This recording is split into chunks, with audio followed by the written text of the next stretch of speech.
I've never really managed a community goal. Like I've made a couple of contributions and then never really got much further. So looking at this, my contribution is insufficient to get anywhere above 75%. The reason for that is as the more stuff goes up, the more contributions are made, that top 75% shifts. So when I first looked at it, that top 75%, the contributions would have only had to be 1,230 units. But now, of course, it's 4,000 units now that goal is getting towards 34% complete. So doing mining, that ain't going to happen, although mining is very good for credits.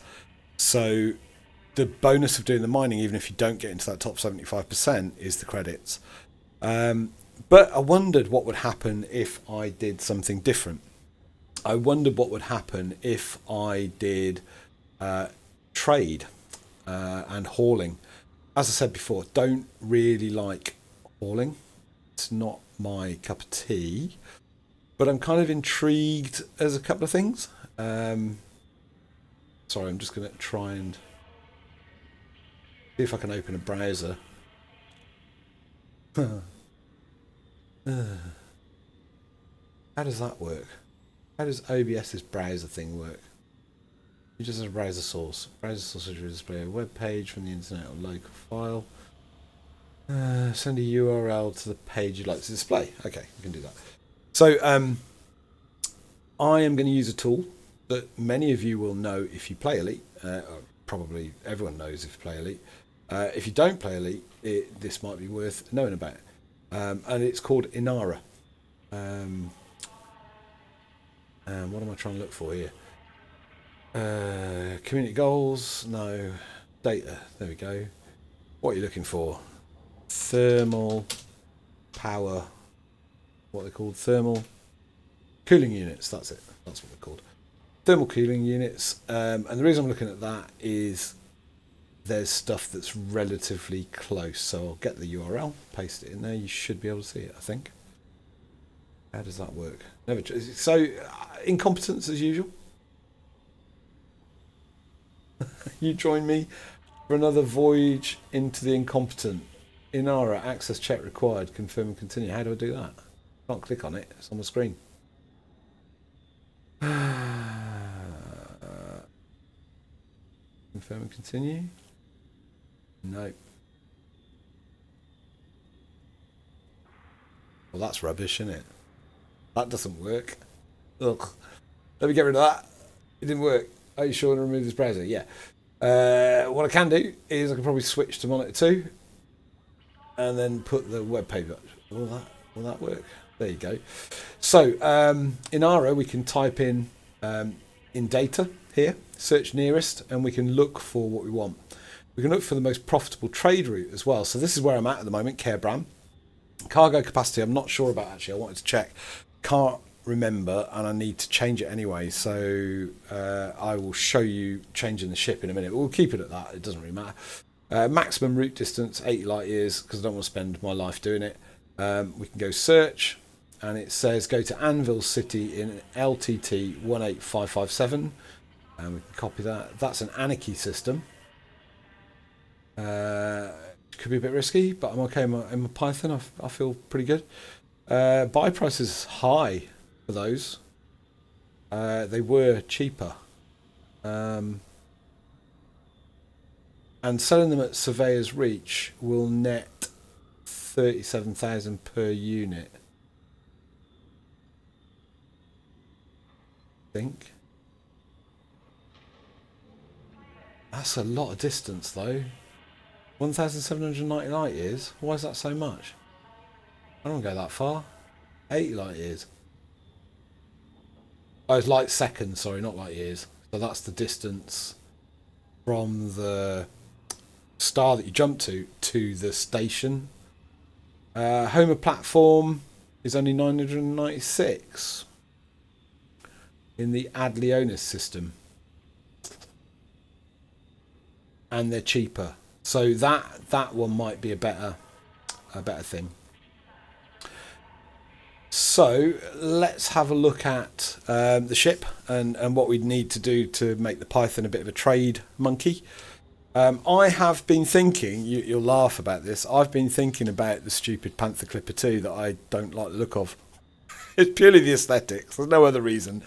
It'll haul 1,000 tons, so part of me does go, nah, should probably get one. But I just don't, it just doesn't thrill me. The other option is an Anaconda, and an Anaconda would be quite exciting. So let's have a quick look at the Anaconda price. Of course, the reality is the price that you buy the ship at isn't the price you need to think about. It's the price of upgrading it to do the job that you want it to do, whether you want that to be combat, exploration, mining, cargo hauling, piracy, whatever it is, you're going to need to, you know, kind of sort that out. Oh, press the wrong button, sorry. So you need to be a bit careful with thinking about the money it costs to buy a ship, because the other things you've got to factor in are the cost of rebuy if you crash it and it dies, and also the cost of outfitting it. So the Anaconda is 146,969,000, which I can afford, but I don't know how much it would cost to kit it out and rebuy it, and then I've got to also go and buy the commodity in the other station. So an Anaconda's pushing it, quite frankly. It's only got 114 tons as standard, but I think you can do stuff to that. We've got plenty of... Oh, no, we haven't. Yeah, we've got quite a few spaces empty, so you can do something about that. But I think at this stage in my financial kind of stuff, it's not really going to work. Corsair, I can't get, I don't think. Can't get any of those. They're not available.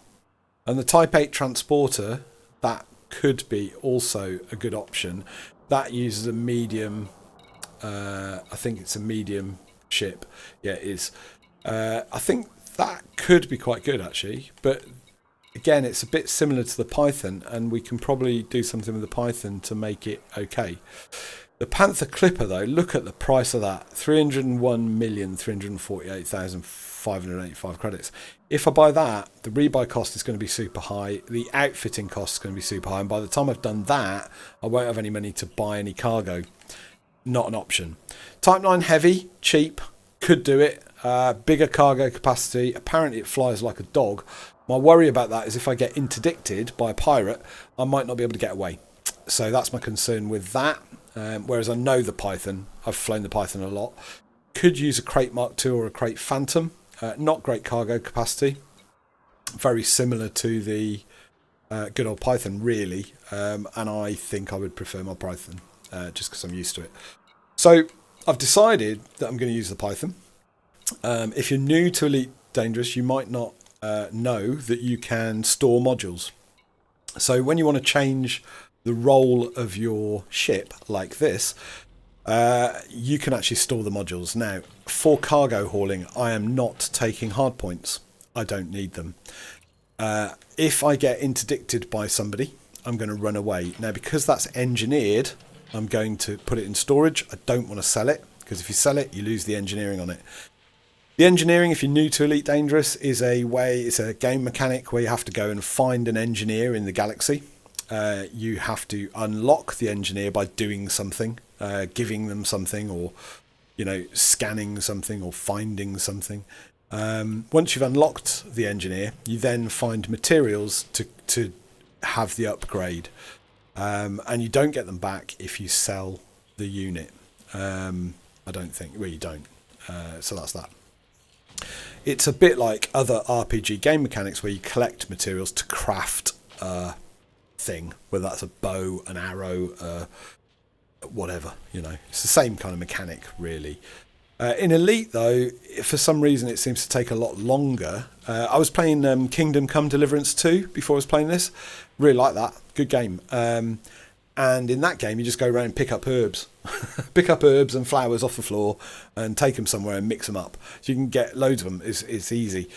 This is longer. It takes longer to get the materials. The beam laser I accidentally bought by mistake last time. So that is going to get sold. I messed up. Don't want that. Wrong module, mistake. I will buy the module I actually need, because if I don't do it now, I'm going to forget, because I'm not very bright.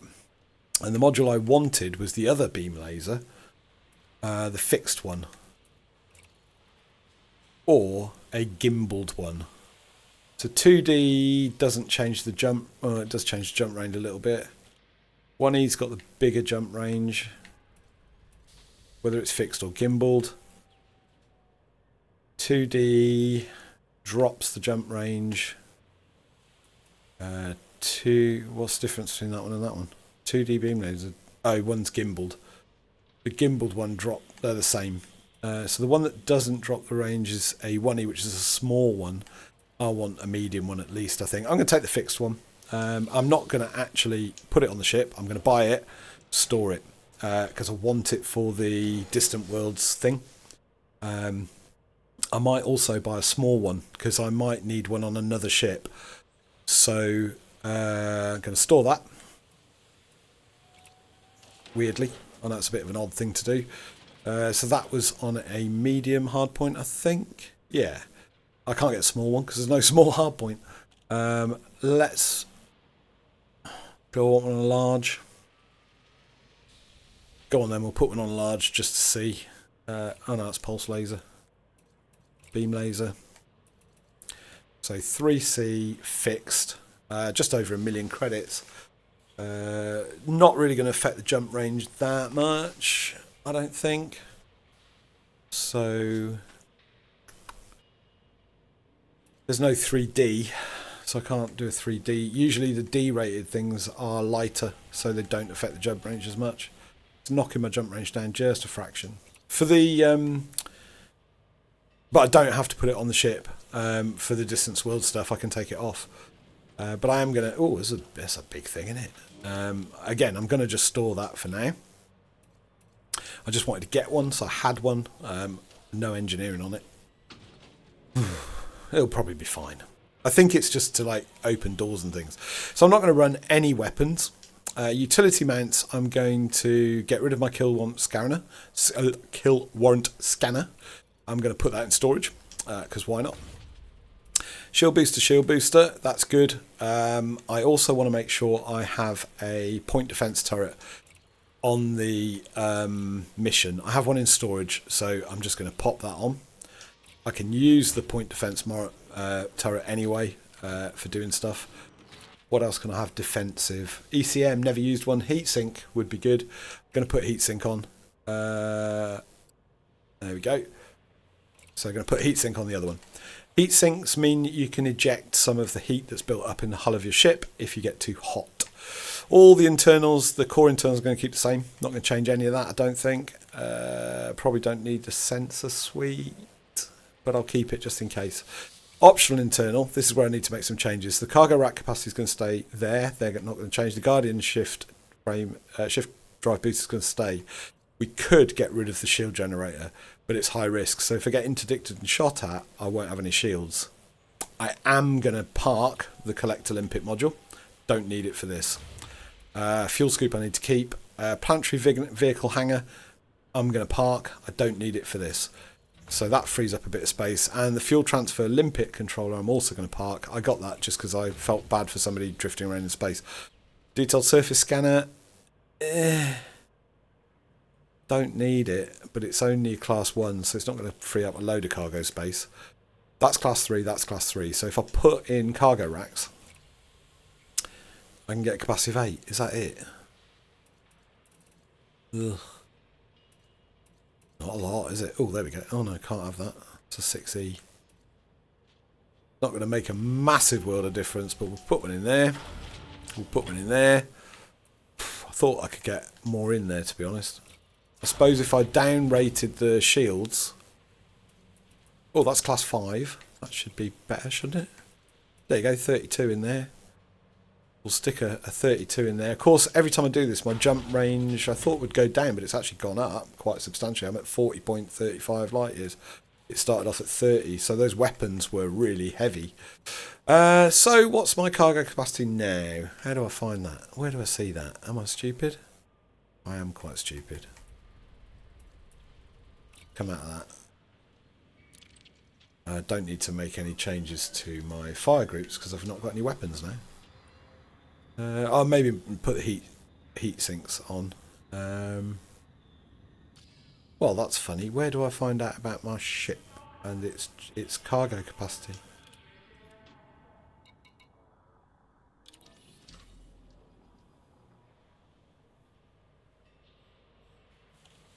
Am I really dumb? Where's its cargo capacity? It's got a thing down the bottom, like a tab that you can tab through, and it doesn't tab. How'd you get to that menu down? Oh, right trigger. Oh, there you go. Ah, capacity. There we go. So cargo capacity is 176 tons. Now, that's not enough for doing the hauling that we just looked at on Inara. Not at all, not by a long shot. However, what I want to do is just do a exploratory run and see if I can, how many jumps it takes and things like that. Because if it takes loads and loads and loads of jumps, then it's too much time for the effort, vice versa. But what I might be able to do is fit out a bigger ship that will carry more stuff, if that makes sense. So the system we looked at on Inara, I can't remember what it was now because I'm not very bright. Memory of a sieve. Been at work, of course. Have you guys been at work? Are you ready to go to work? Are you okay? Oh,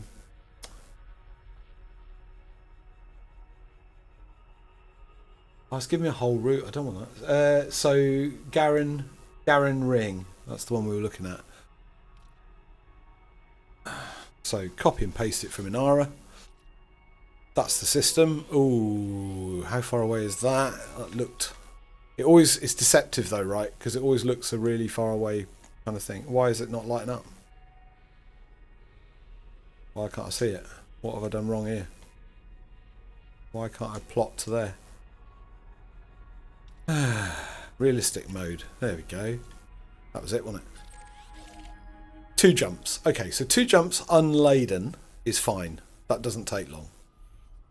In this ship, but this ship's got a 40 light year jump range. If I was doing that in a heavier ship, that's probably going to take 5 or 6 jumps at least, especially if I can't afford a good frameship drive.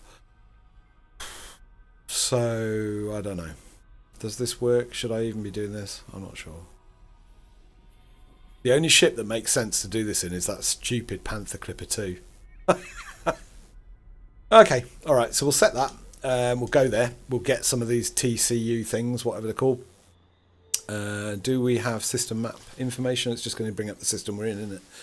Yeah, I thought so. That's okay. Where do we need to actually go? We need to go to Garen Ring. That's where we want to go. Just check they have actually got the thing we need. Thermal cooling units.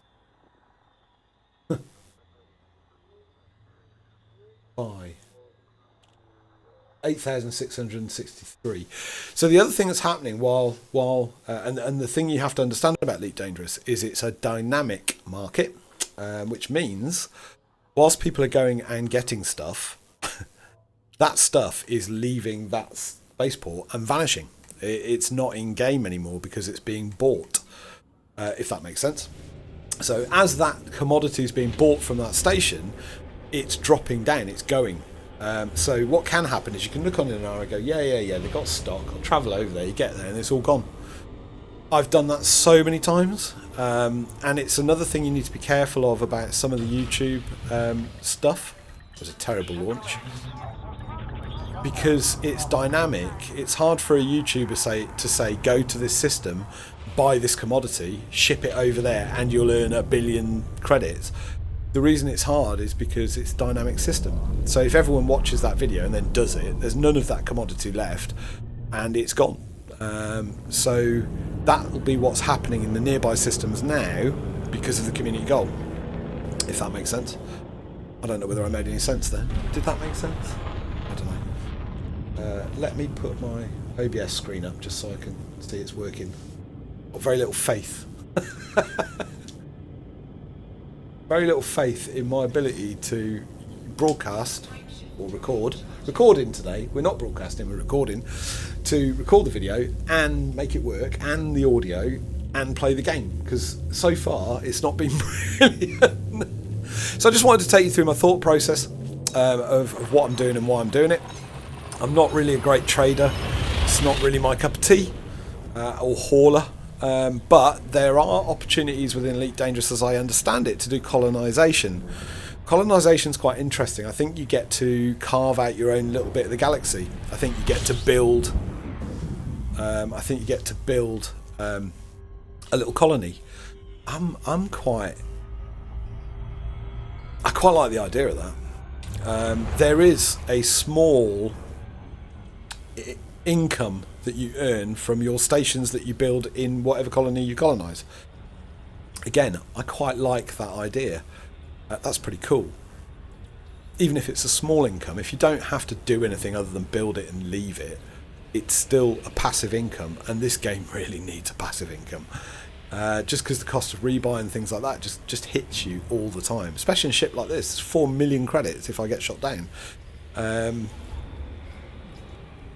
which might be nothing to a lot of commanders. It's nothing. A lot of commanders have got billions of credits.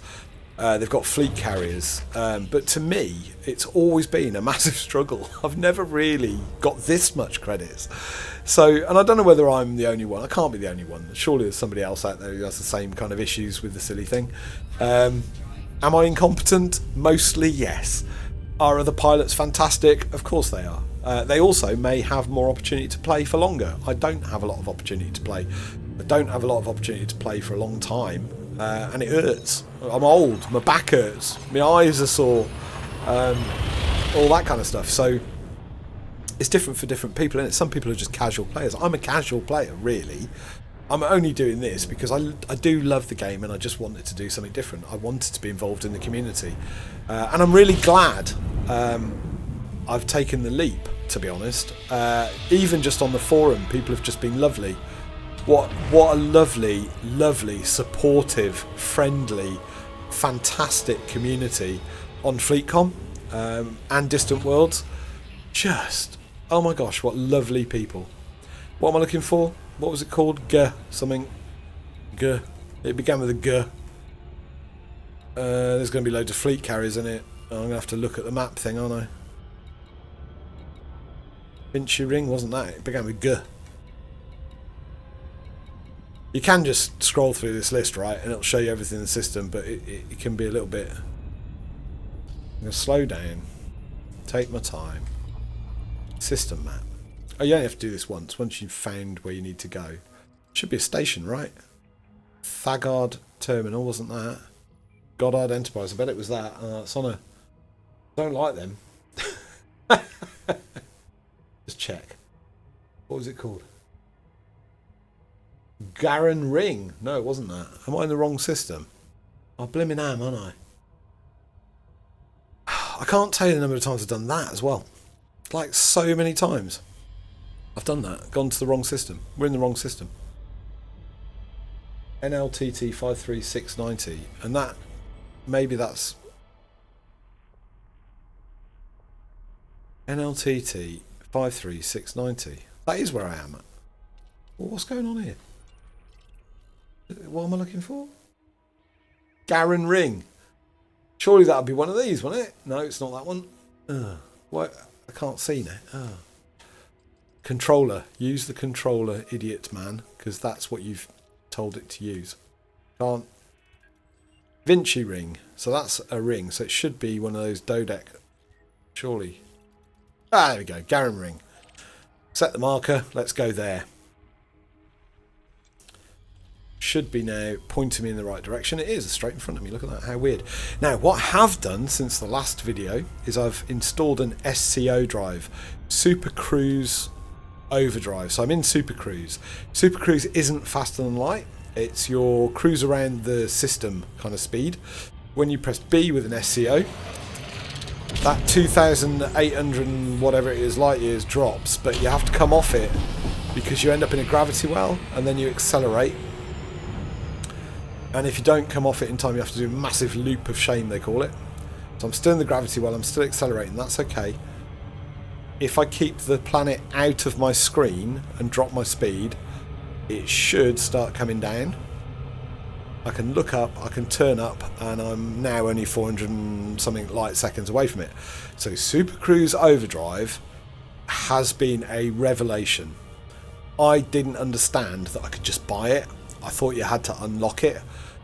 And the station I was at, which was Maokai Ring, that had Super Cruise, so I just bought it. How wonderful.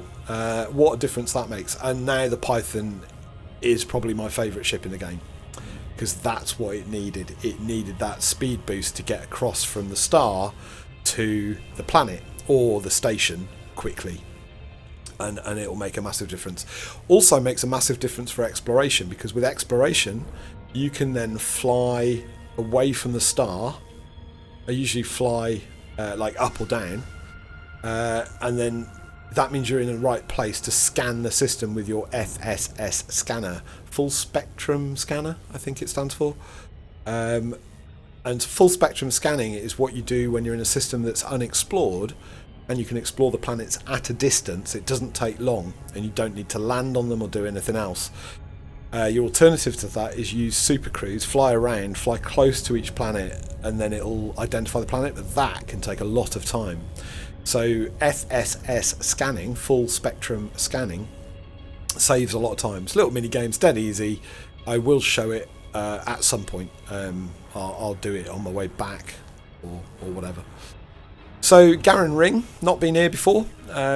Usually the doors face the planet, and I've flown between the planet and the station in the hope that the door is facing the planet, and it is. Sometimes they don't. I'm close enough to... No, I'm not close enough to request docking. I need to wait till I'm under 7 kilometres. Then I'm going to request docking, fly in there, pick up the commodity, fly it back to Alrai. And we should see that the jump range drops. And the jump range will drop because I then have a loaded ship. Pad 20. Pad 20. What do I talk about while I'm docking? Right. How cool does that look like? I just love stuff like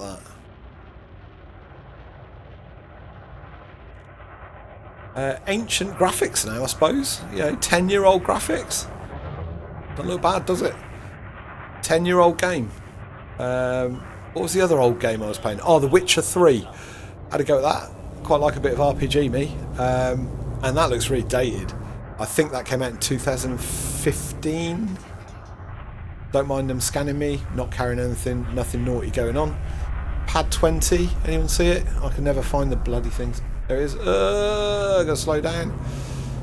They're always, the ones by the letterbox, as it's known, the door, the gate, the, I don't know, opening. They're horrible when they're really close, because you can't see them. And the thing I always forget about the Python is it's got a big butt, like a really big butt. It's a fat butt. I need to go backwards a bit. It's a fat butt ship. I've forgotten all my buttons. I've been at work and forgotten all my buttons. Alternate flight control. There we go. You can slide over sideways, a bit like strafing. Have I got my landing gear down? I think I have. I'll show you its big fat butt.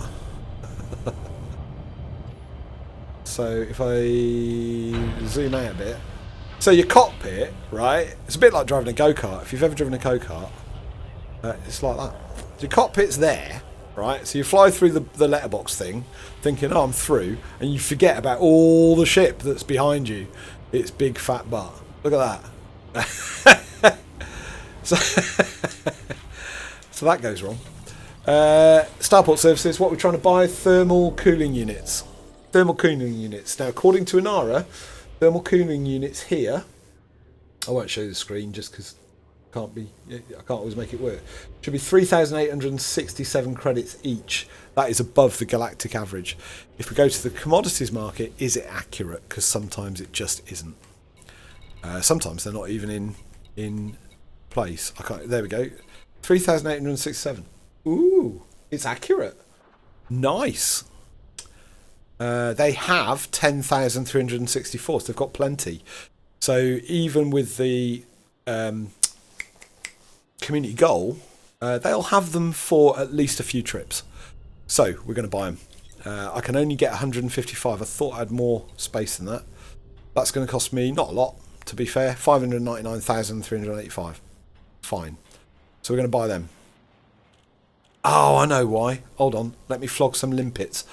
I know why. I bet you I've got limpets, even though I've got no limpet thing. I have. I knew it. Let's get rid of them. So limpets, you buy and sell as you need them. I had limpets on there for bounty hunting to pick up cargo that the mark would drop when it was shot. Dead. Not dead. Nobody dies in Elite. It ejects you. You're in a pod. In spaceships, it's different on planets. If you fight people on the planets, they die. Properly die. Is this okay, or is this...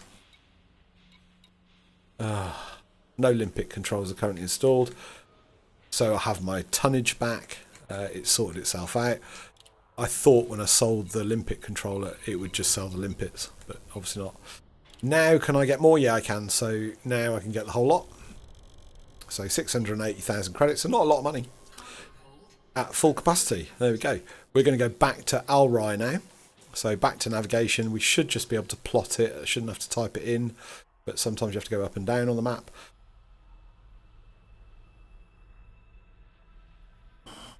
I don't want to go to Cairbrand. That's the wrong place. I want to go to Alrai.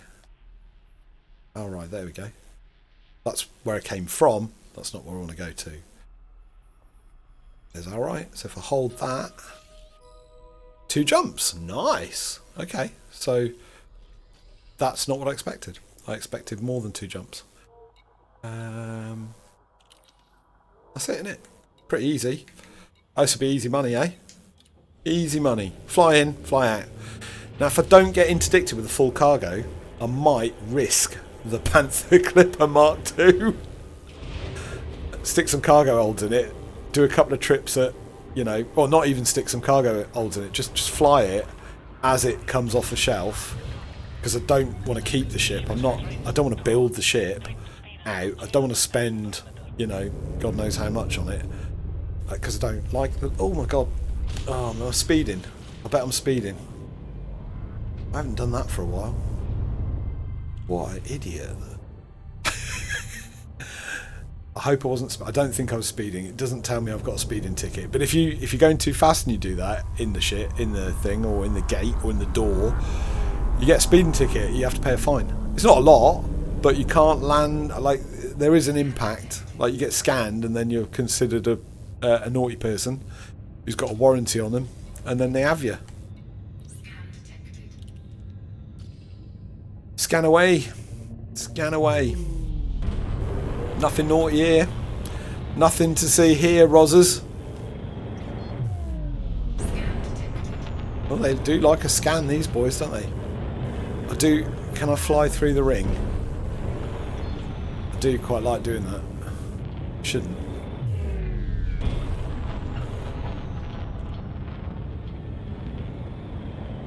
I'm going to hit it.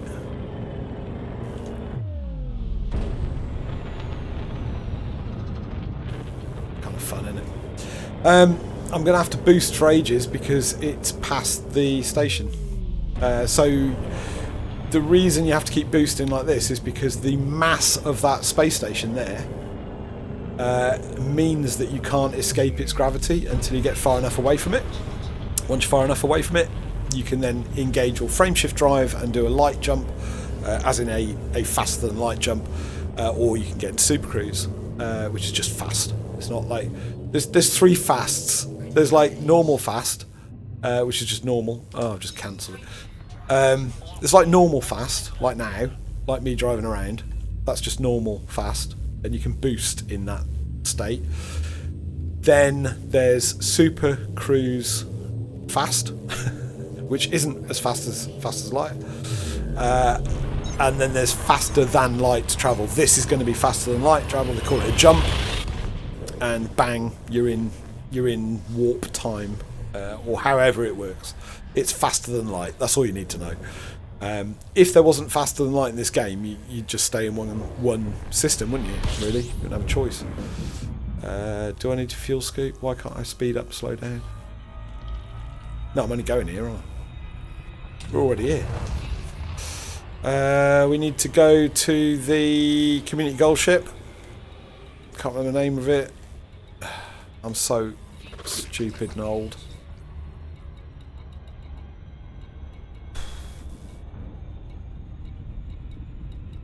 Something survey.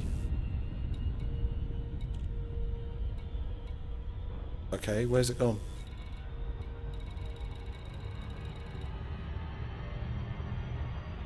Okay, I'm going to slow down because I can't see where I need to go. Oh no, I'm not there yet. It was 2 jumps, wasn't it? Oh, I am such a bad pilot. Commander. Commander? Pilot? I don't like Commander. I never liked Commander. I feel like a pilot. Like, I do like it when the game greets you as a Commander. Like that's okay. But I don't really like it. I think of myself as a pilot, not a Commander. There's no one to command. There's just me in my ship. Different for other players. They have multi-crew. They can take people along with them. I've never understood multi-crew, but I think someone can jump into your ship from another instance, but they don't have to physically move their ship to do it. Oh, I was on the other screen. That's my understanding of it. I've never done it. My partner's brother's done it and said it didn't work very well, but I think that was quite a long time.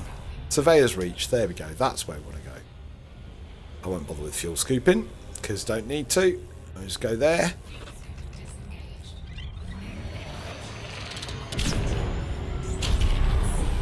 It was giving me a warning then, I can't remember what it said. Because I... Remember I said about the loop of shame? There's your loop of shame right there. I flew past where I need to be. That's a loop of shame. Wasn't too bad. Still got me closer quicker. Surveyor's Reach is... I'm sure it's outside a planet. So what you can do, if that's out of your screen, you can fly quite fast until it's at 90 degrees, cut your engines, wait for the speed to drop down a little bit and then turn it up, and that gets you there a little bit faster. You can stay at a higher throttle for longer. If you're at higher throttle when you're heading towards the planet or the station or whatever it is you want, you end up being sucked in by the gravity, accelerating, and then you fly past it, you've got to fly back. That's a true loop of shame. You can use the planet to slow down, so I probably could come in faster than this and then kind of go around the planet and use the planet's gravity to slow down. The gravity of all the planets is modelled in the simulation. Don't know what gravity that one is. They're all different.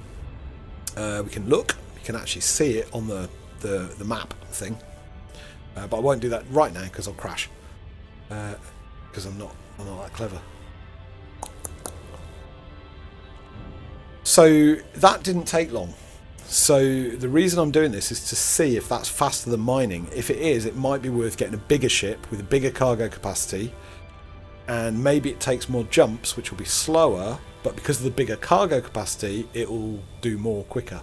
Does that kind of make sense? And this, I guess, is the constant balance that you're trying to weigh up in the game. Is it worth me doing X, Y, Z? Is it worth me bothering to do whatever? Sometimes it is, sometimes it really isn't. So I'm a little bit far away from the ship, and I'll probably be in the wrong place to find the landing pad, and then I'll have to fly around trying to find the landing pad, because it's a ship, not a starport thing. So I'm under 7 kilometers, request docking, look for one to light up. Now one did light up there. Sometimes when they light up that can be really helpful, because when you've just requested for it and something lights up, chances are that's your docking bit. Should be a medium, so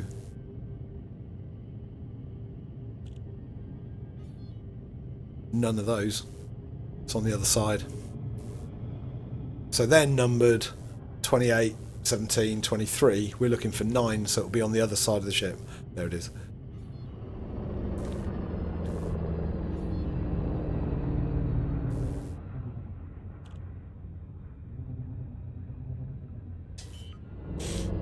So we make a better job of this landing, quite frankly.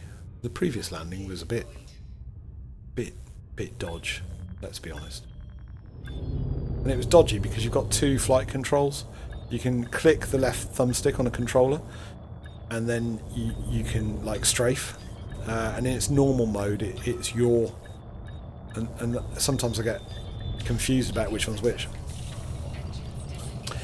So, commodity market, let's see how much we get for that very quick little run.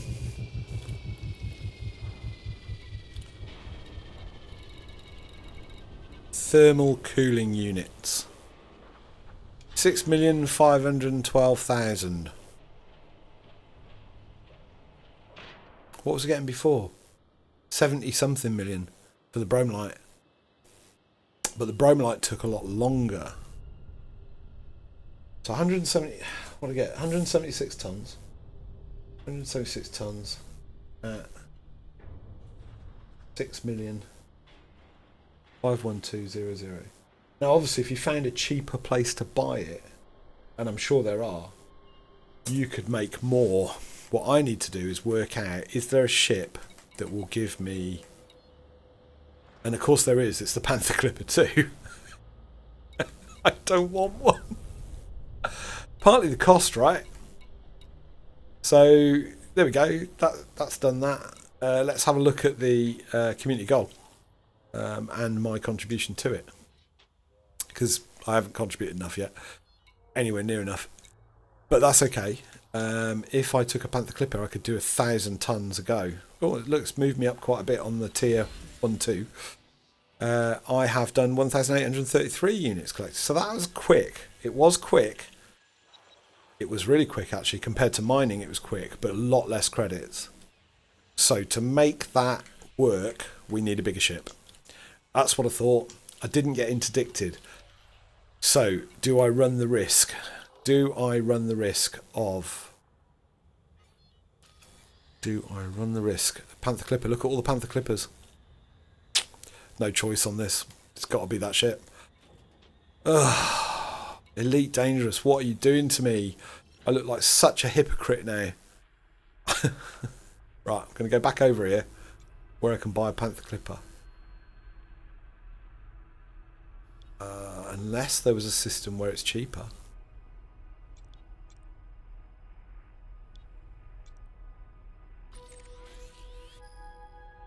Don't have any data on that. It's a democracy, federation. Do I have any data on any of these? No. I don't. Can I buy the data on these? Federation, democracy, refinery, medium security, Red Dwarf Star. Probably not going to find one there. Low security. Meh. You want high security? That one. Bigger population, high tech. That's probably the place we want to go. We can buy the data, and I thought I bought the data. Why can't I scan the system? Why can't I see? I thought if I bought the data I could see the system. Normally you can. Instructions, market information, data for the system unavailable. I thought I could buy the... Do I go and have a look? Yeah, let's go have a look, only because it might be at a discounted price. So if it was at a discounted price, it might be worth having a look at. You never know. Federation. I think I'm power play thinging the Federation. Power play is a whole topic for another day. I can't do it now. Too tired. But power play is the factions in the galaxy fighting for control. They fight for control in a number of different ways. Everything from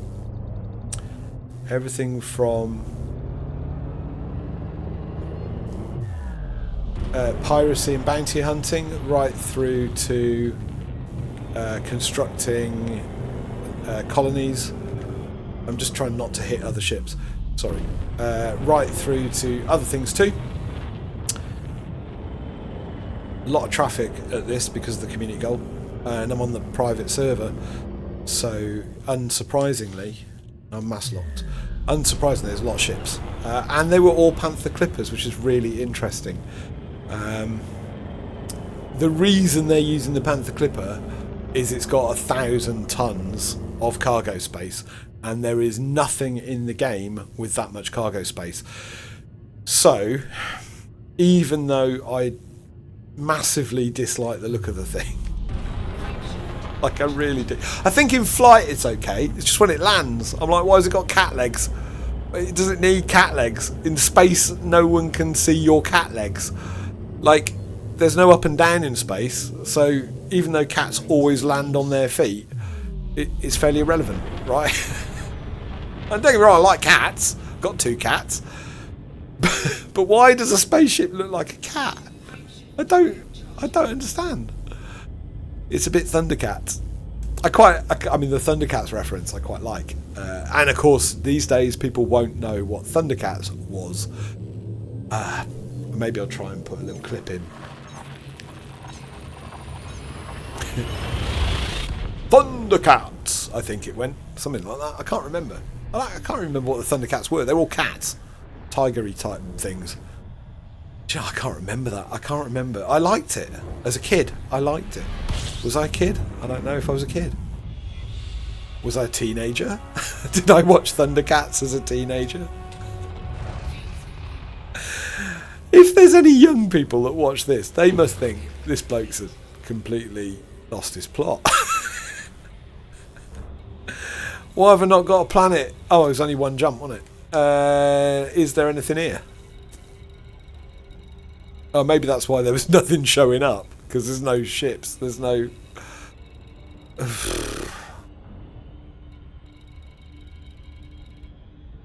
Conflict zone. Harrison Estate.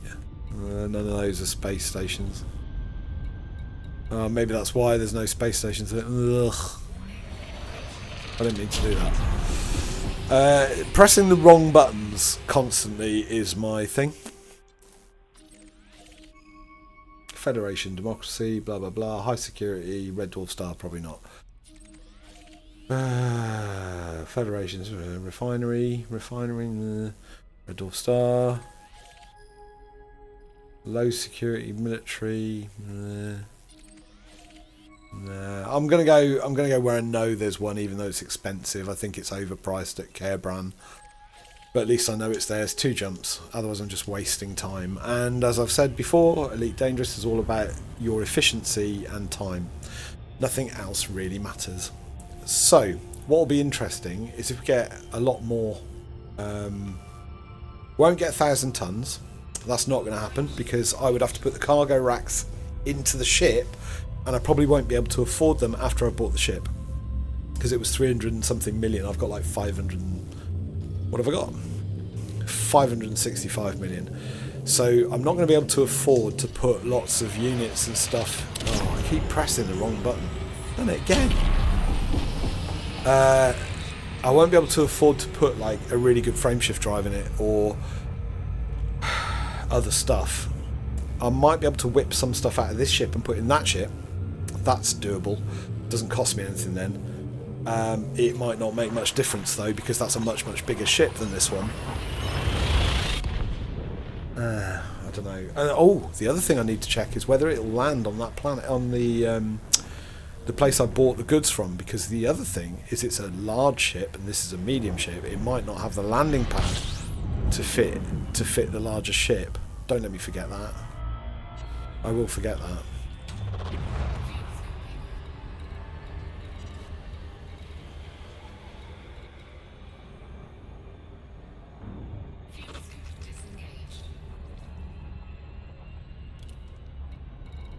Am I not in the right place? I am in the right place.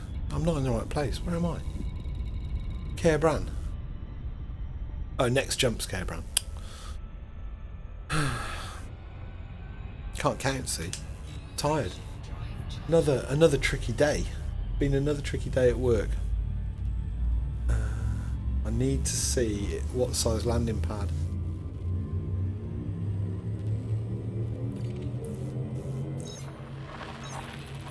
Of course, what I'll do is I'll click off that screen, look at this screen. That'll then jump out of hyperspace and I'll crash into the sun.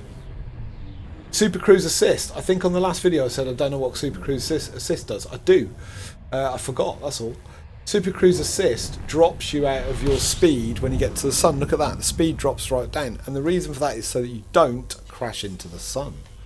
And that's actually quite useful when you're messing around with 2 screens. It's got large landing pads, so we're good. So the station that I went to, Garin Ring, has got large landing pads, so this could work. We could go get the silly Panther Clipper 2. I will look like a massive hypocrite because in the last video I was saying I didn't like the look of it, and it is just aesthetics. There's nothing else about it. I don't know anything else about the ship. I just think it looks a bit bleh. So I'm going to look like a massive hypocrite because I'm going to buy a Panther Clipper 2. There's always a great moment when you buy a new ship though. Any ship, doesn't matter. It's quite exciting. And then work out that it handles like a dog and doesn't go fast enough. That's generally what happens, and then sell it. That's how that works. I can't find that. There's so many fleet carriers here. I can't find the station in the list.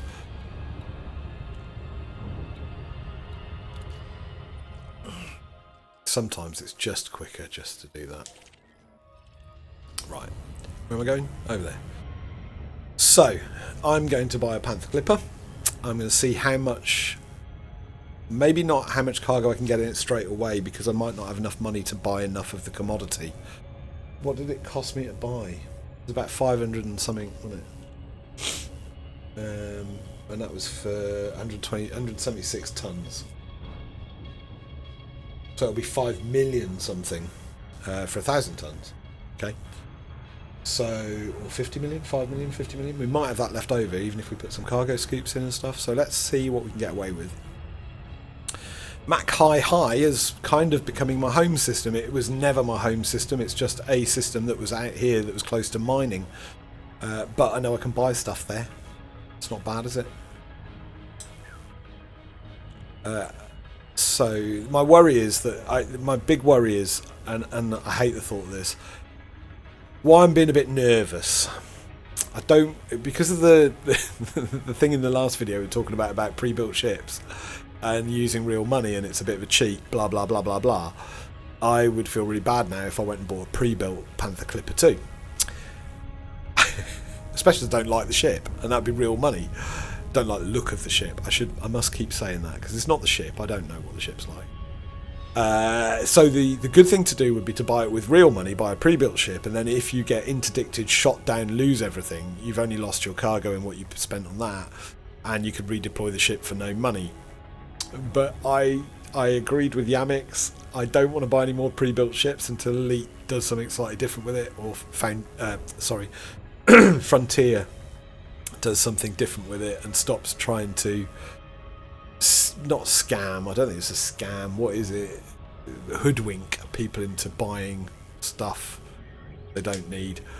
So that means I've got to buy it with the credits in the game, and with the credits in the game, if I die, I will lose a lot of money.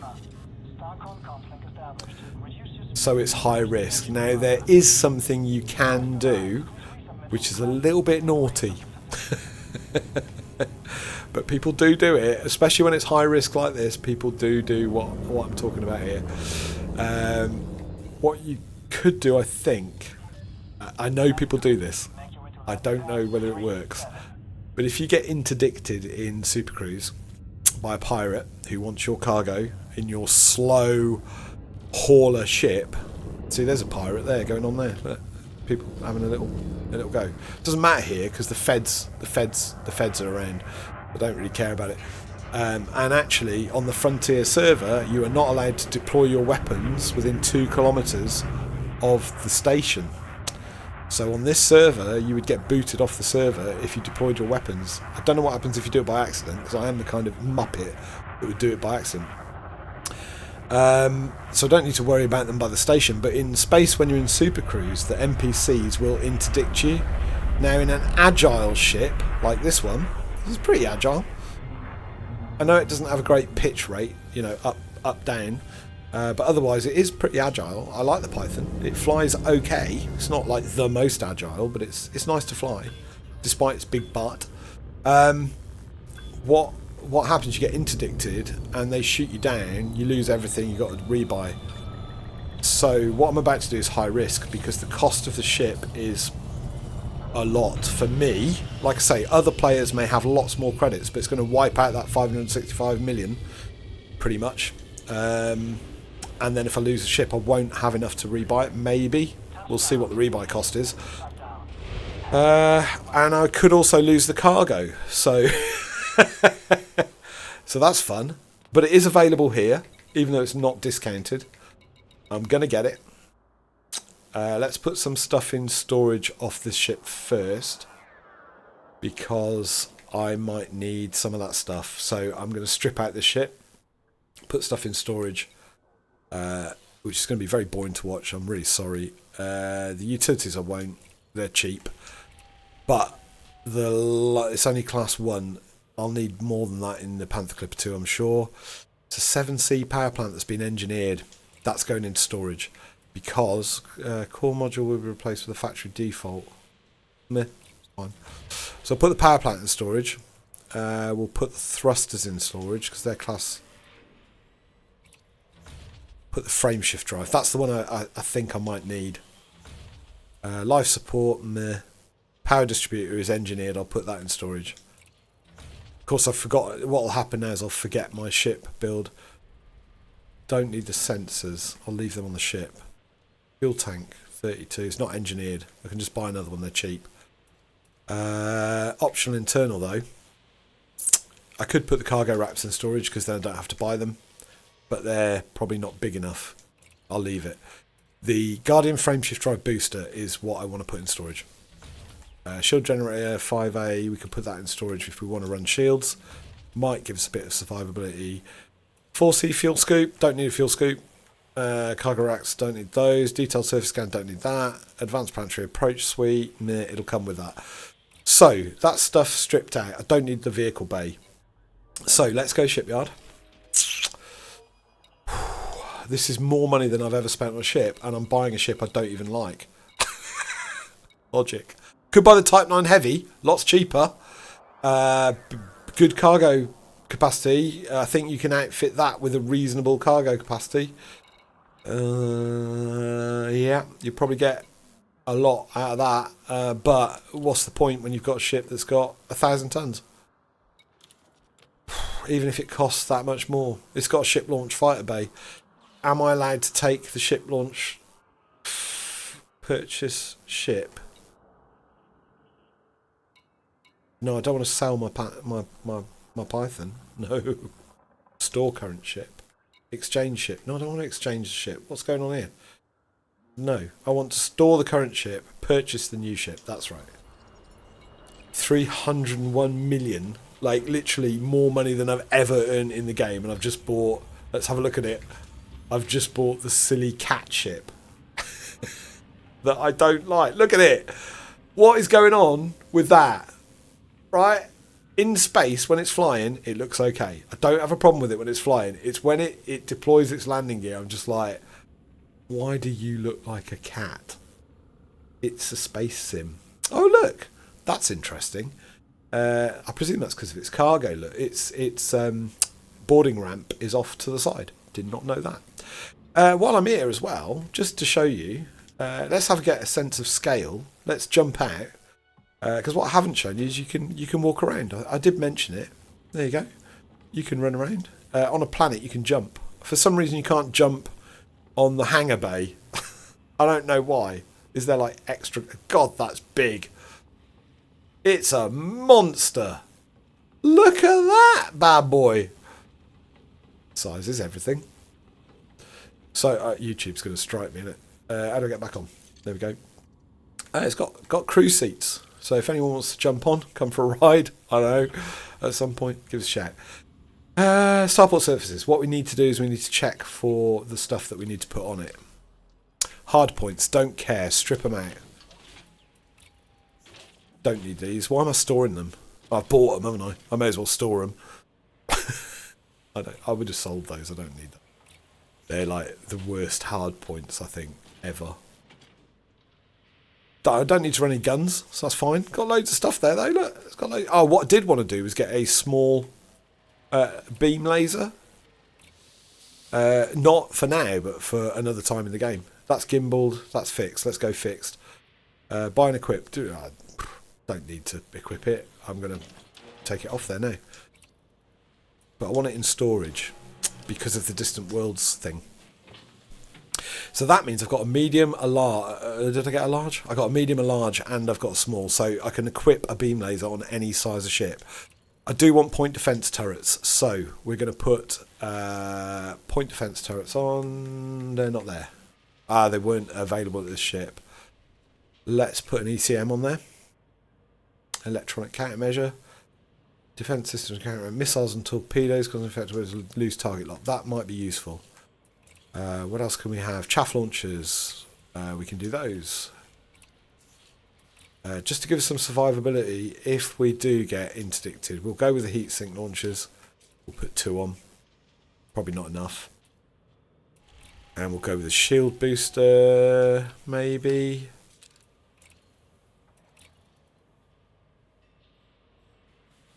D's the lightest, is it? Yeah, D's the lightest, so we'll go D. Put 2 of those on. Just to help us, maybe, if we get interdicted, it might help. Just give us a little bit of survivability. But of course, the power draw's gone up now. Our jump range is 12.5 light years, which is good, to be fair. Core internal. Why can't I do core internal? I'm in the wrong thing. Core internal. This is where I wanted to have a look. Lightware alloy. Did I store?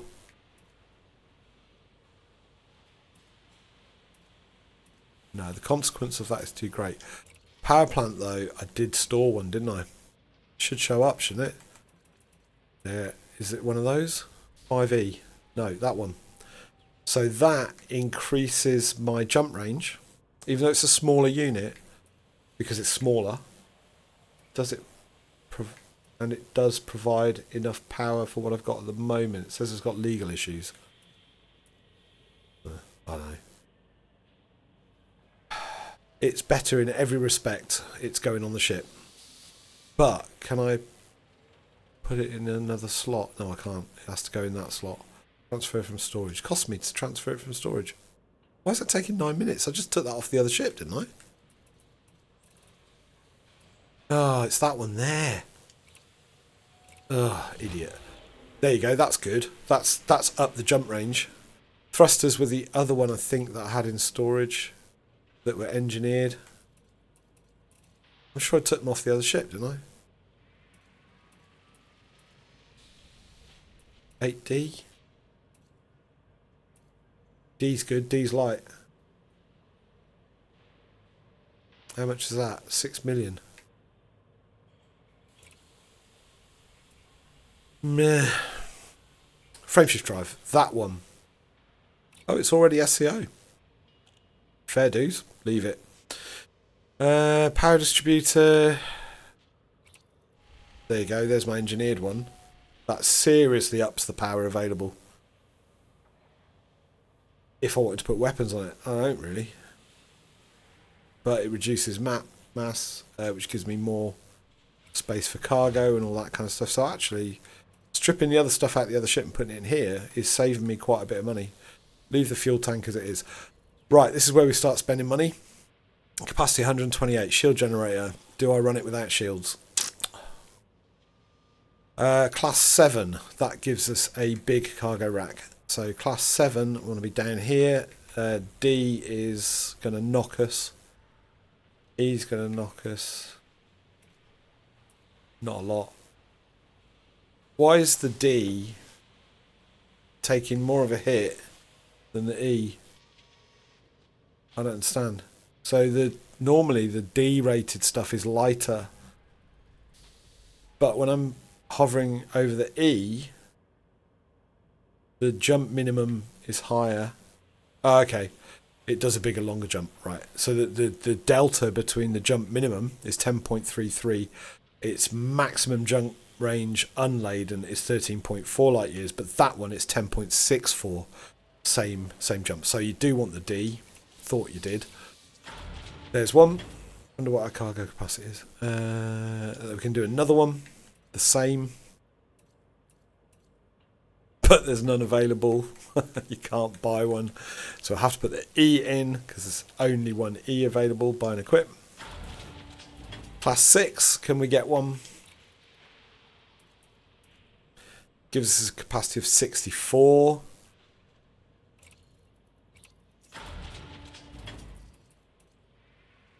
Class 5, can we get one? 32 capacity. Can do another class 5 if they've got one in stock. They have. Jump range is okay, actually.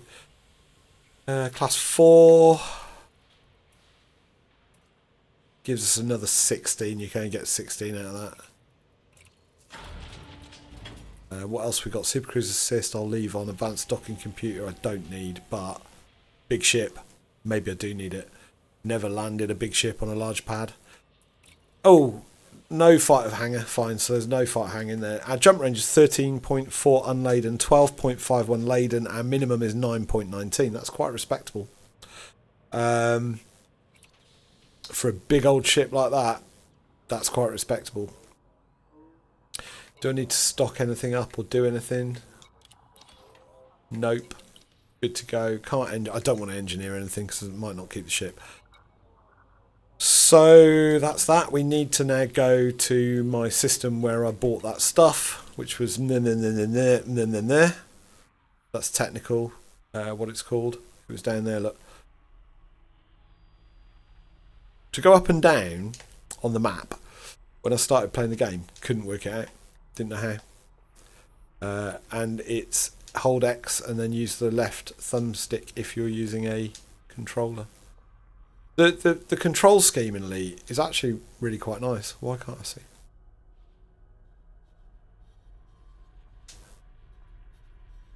Why can't I?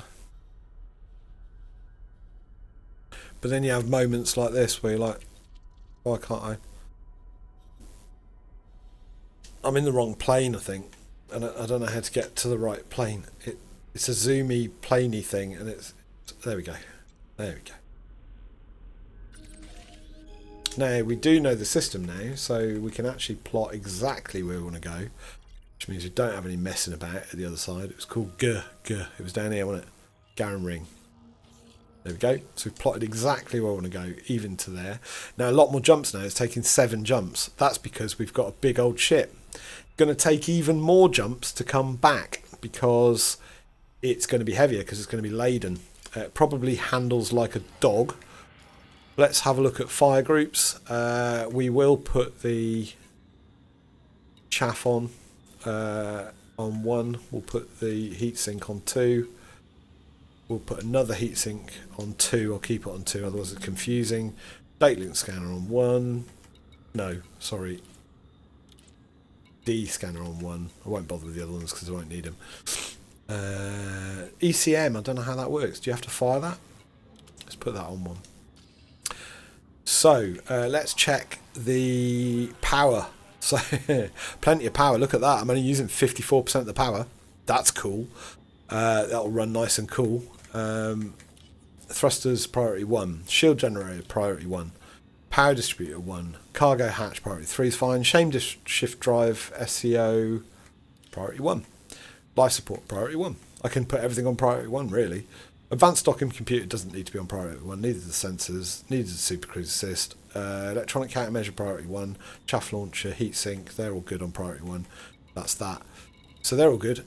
You can also look at the module and decide how you want it to work. So with the docking computer,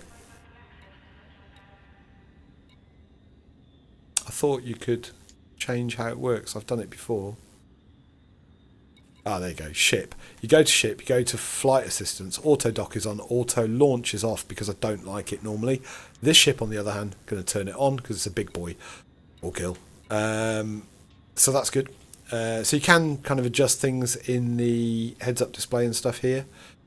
Didn't look at how much cargo capacity we had, which was stupid. Should have done that. Just before we go, let's have a look. We're going to go anyway. We're just wasting time.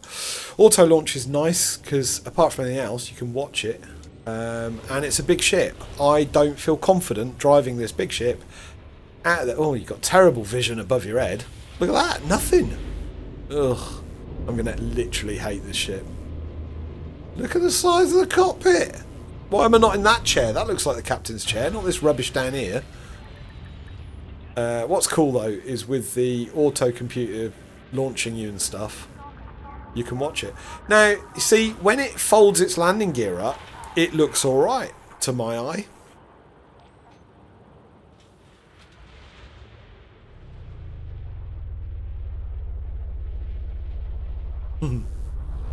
Sorry, a bit of a camera control moment there.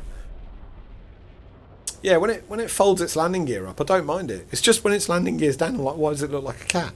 I get that it's a panther, and the cobra looks like a cobra. Sorry, the python looks like a python. I get all that. But it's just taking it a bit far, I think. It's got a problem with smoking. Look. I mean, in space it looks alright. I don't hate it when it's flying. It's just them legs. But 1,000 tons potentially, not yet, obviously, but at some point 1,000 tons. Handles, kind of okay for a hauler. Flies alright. Boosts, don't know what speed I'm going, never know. 252, so not quick, not horrific. And of course, if you're in Super Cruise Overdrive, it's got the SCO, Super Cruise Overdrive, Udemy flippy thingy Durkin, which is good. We like them. They are good.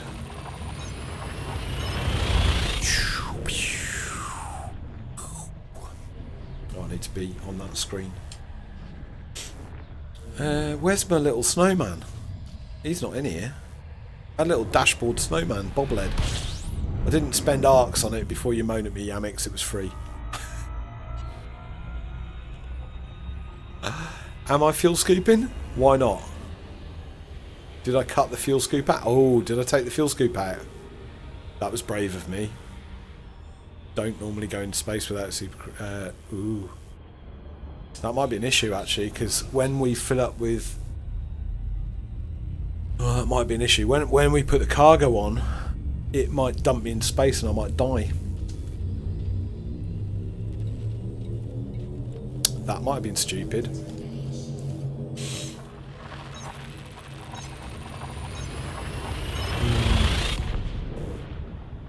Damn it. The star map should tell me if I've got enough fuel to get there. Basically, if you need to refuel, instead of a solid orange line joining the systems, you end up with a dotted line. So if I just double check the galaxy map, it's a... Oh, there you go, look. Oh, because that's just where I've come from, so that's alright. Those dotted lines are either where you've come from, that's fine, or... I just checked the route, they're all solid lines, so that means I've got enough fuel to get there. I might not have enough fuel to get back. There is some acronym to remember for which stars you can refuel at, and I can't remember what it is. FGM, so I'll have to look it up. I can't remember acronyms unless I do it all the time. I'm quite bad at them. Oh, wrong button again. What's wrong with me?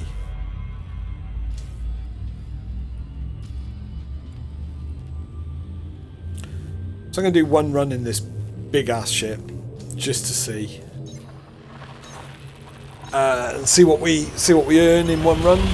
But more importantly, the reason for doing this is that at the moment, to get into that 75% percentile, you would need to have dropped off 4,000 units plus or minus. And doing the mining at the rate I was doing it, that just wasn't going to happen. And just once, I'd like to get in that percentile. It's never going to happen again, you know.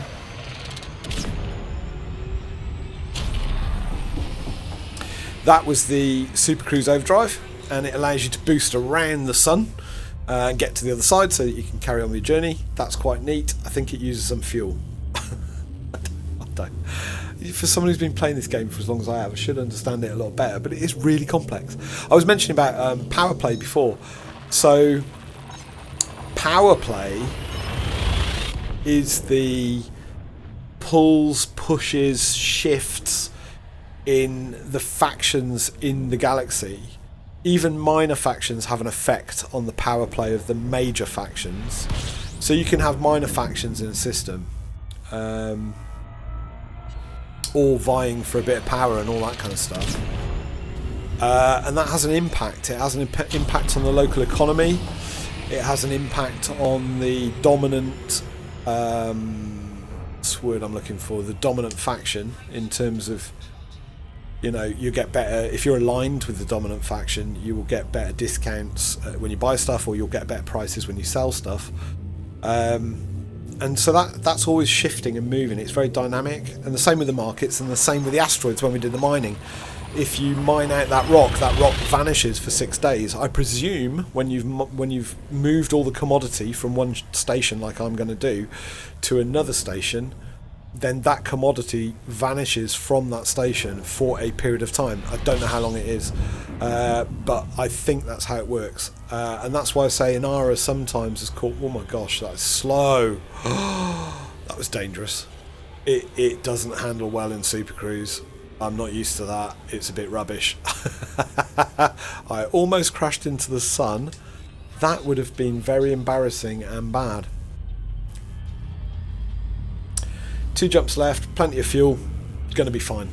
I think we'll even be fine on the other side as well. So coming back loaded, looking at that fuel there, it's going to cost me to fill it up. Can you imagine filling this up at the garage? How much would that cost? I want a gazillion tons of space fuel, please. What are we in the UK at the moment? What are we paying? Oh, what are we paying? £1. £1.35 I saw it at today. Yeah, let's not fly that close to the sun again. £1.35, that's almost $2 US.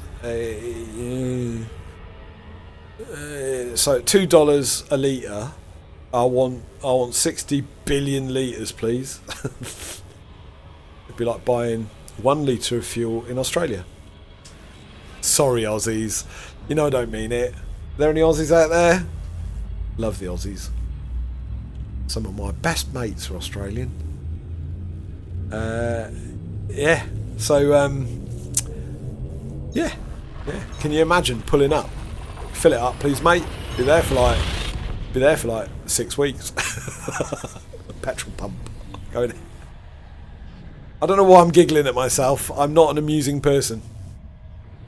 So this will be interesting to see what we get out of this. I haven't done the math because I'm too stupid to do the math. Basically. How far away is that? 2.92, so we can probably do the bit of a boosty thing. Can't see where the sun is, which is a bit of a... we'll come out of it, because I guess a big ship like this might not decelerate, so I'm still quite a long way. I couldn't see where it was, that's the problem. So that says 2.7 kilo light seconds. So we can go again. We need to be careful because you accelerate quite quick. Want it to get it down to about 1 and then drop out and then decelerate off screen and then turn up to it and see. There we go, we're lots less. So to be fair, it's no slouch. Now here's the thing, I don't want to get into... Oh, I haven't got cargo yet, have I? It'll be alright, I won't get interdicted here. We won't get piracy because we've got no cargo, so they'll come along, they'll scan you, see that you've got nothing worth bothering them about, and they won't bother you. But on the way back in a minute we're going to have cargo. That's different. That will be heavy, slow, and potentially... Oh, I've come at this planet the wrong way around. Heavy, slow... Oh, I hate not being able to see up. Heavy, slow, all that malarkey, and we do have a chance of somebody interdicting us piracy, basically, and having a go. And when they have a go, they might get me. And I don't have... I didn't even look at the rebuy cost. 15,960,000. That... Ow.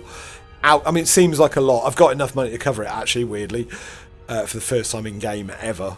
But oof, that hurts, doesn't it? 15 million. Just sounds a lot, even if it's not a lot. So, you know, even if it's not a lot in game, it sounds a lot. Although I think about this quite a lot, right? Yeah, these stations point down. Look, I never understand that. Why do those stations point down, but the other stations face the planet? Oh, maybe it does face the planet. But I'm sure there was some stations I came to and they actually kind of point down. The worst ones are the little prospector type stations, the little industrial things. They're really hard to work out where the landing pad is. So because we've got a docking computer, this is pretty easy. We can do a bit of this, we can do a bit of that, we can wait for it to get below 7 kilometers. I can hit the button to decelerate, deploy the landing gear, and it will do everything else for me. In fact, you don't even need to deploy the landing gear, so you can just do that, drop the speed, and it will do it. Now, apparently some people have had problems with it auto-docking, not necessarily this ship, but ships in general. I hope this isn't going to be one of those times. Where do we watch this from? Do we go at the front and go back and get a bit of a distance? See, I like its little thrusters on its nose. They're cute. Look at that. Oh, do you know what? The Panther Clipper MkII's growing on me a little bit. Always a bit of space fighting going on up there. The Panther Clipper MkII is kind of growing on me just because it's useful for this, maybe. I don't know. Maybe I shouldn't be so down on it. Maybe I've misjudged the Panther Clipper MkII. Tell me in the chat what you think. Have I misjudged the ship? Should I be friendlier to the ship? But then it's going to deploy its stupid legs and look like a cat. Look. What on earth? Which designer thought that was a good idea? It's like a toady cat. It's not even like a cat. It's like a toady cat. Do you know what I mean by toady cat? I mean, I don't want it from the front. It's alright. It just look. And no suspension at all. Bonk. Can you imagine the... you can see a little bloke that... There you go. Hey! There you go! Alright, mate! Yeah, enough of that silliness. What am I doing? I'm getting back in the ship. I am refueling for quite a lot of money. I am going into Starport and I'm going to buy the commodity. Sorry, just messing around. You can change the colour of your ship, by the way, but it costs you arcs. Usually. Sometimes there's some free... Have I got a page to sell? Just out of interest. Oh, I have, look. I can sell that for 24,871 credits. That's your exploration data, by the way, being sold. Commodities market. What we want? Thermal coupling units. Cooling units, sorry. There is another commodity they need, actually. I can't remember what it was, though. 656 our capacity. So I don't know how people get it up to 1,000 tons. Because that ain't 1,000 tons. That's nowhere near as good as I hoped. What can you buy here? In terms of cargo capacity. How'd you get that to 1,000 tons? Oh, you whip out the shield generator, probably. Ooh. That's at 192. That was the one that we didn't have. Yeah, okay. So the Mark II cargo rack is better than the Mark... Okay, right. Oh, screw it. Let's do a run. Let's do a run. See how long it takes. That's what I need to know. I can mess about with that after. When you're not watching, because you're probably bored stiff of this. Can I sell that? No. What am I doing? Navigation. I've bookmarked alright. I don't know why it doesn't show up in that list. It'd be really helpful. Wouldn't have to keep going into this. It's probably outside its sphere. Sphere? There's a quicker way of doing this, of course. You can just go to your bookmarks. Find it.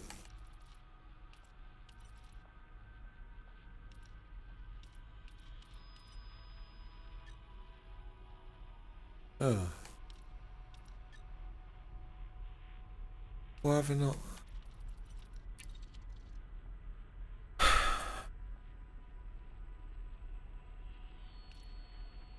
Why have I not bookmarked? I thought I bookmarked it. I haven't. Ugh, I'm an idiot. I really am an idiot. I need to bookmark that. Where is it? There. I have bookmarked it. Why is it not showing up? Oh, look at that. So loaded, 17 jumps. But don't need to refuel. They're all orange. The other thing you need to be careful of actually when you're planning your jumps is your route settings. So this one says fastest route. You can also have economical route, which will use less fuel but take more jumps. You can also click that to use jet cone boost, but I don't want to risk it because I'm not good enough at it. Don't know how to do it. But when you do that, you can charge up your frameshift drive. You can charge up your frameshift drive in neutron stars, and when you do that, you can jump further, and it would be worth it. In this case now, it would be worth it because 17 jumps is going to take a while. Do I record this?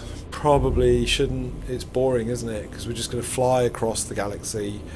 But I guess the flip side is at least people understand what the gameplay is. When we talk about the grind, I think if you're new and you haven't played it yet, it might be quite confusing when people talk about the grind. And the grind is just the sheer scale of the galaxy, and your speed to do stuff takes more time. That's the grind. That's what we moan about. But then because of that, it's more realistic maybe. So I was just moving the camera out of the way of the thing because it'll mess it up. I like the heat shimmer from the engines. Some lovely details though, isn't there? So when it's flying, I like it. It's fine. It looks like a spaceship. But when it's landed, it looks like a toad cat. I don't know what a toad cat is. It's a cross between a toad and a cat. I like its reverse boosters. Look at that. Ooh, they're cool. Or are they the intakes? I don't know. Auto launch complete. Let's get the flock out of here, as the shepherd said to the sheep. Where is the thing that I need to line? Oh, it's on the other side of the thing, isn't it? I think you can charge actually. To be fair, you don't need to fly back towards it. You can charge, turn round, and then just jump. So, no, you can't because you're mass locked. I'm not taking this through that gap. Oh, it makes some weird set of noises when you boost.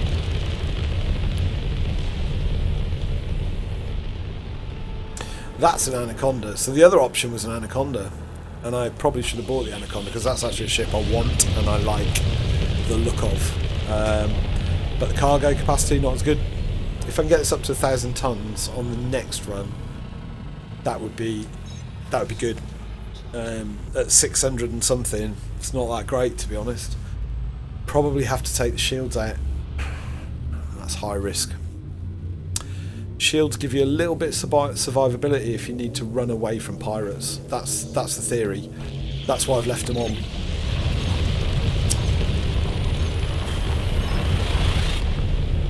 And pirates may be a very real possibility in this malarkey.